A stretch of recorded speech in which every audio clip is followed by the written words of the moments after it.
Welcome back.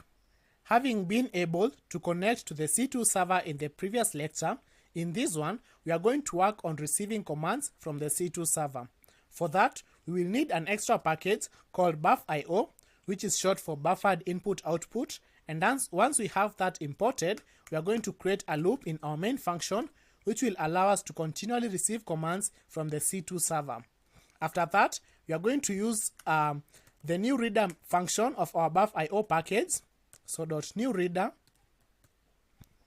and it takes in a parameter, which in our case will be the connection object. And what this function returns is a reader struct on which we can use the read string function. So this function rather, is going to return a string, which in our case will be the command from the C2 server, and an error in case of an error. As you can see, it takes in one parameter, which is a delimiter, and for that we are going to have a new line character.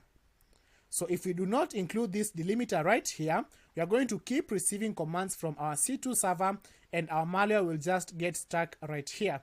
However, with a new character, this line is going to stop whenever we encounter a new line character and proceed with execution. So we are going to store these values in variables. So cmd, which is our command. I'm going to ignore the error for now. And once we have that, I'm going to proceed to remove any trailing spaces in our command. So I'm going to use the strings package, and I'm going to use the trim space method on the cmd variable.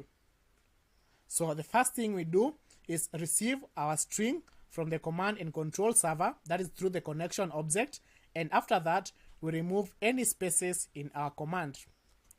In the next lecture, we are going to work on creating a function that will make it easier for us to continually send back our results to the C2 server.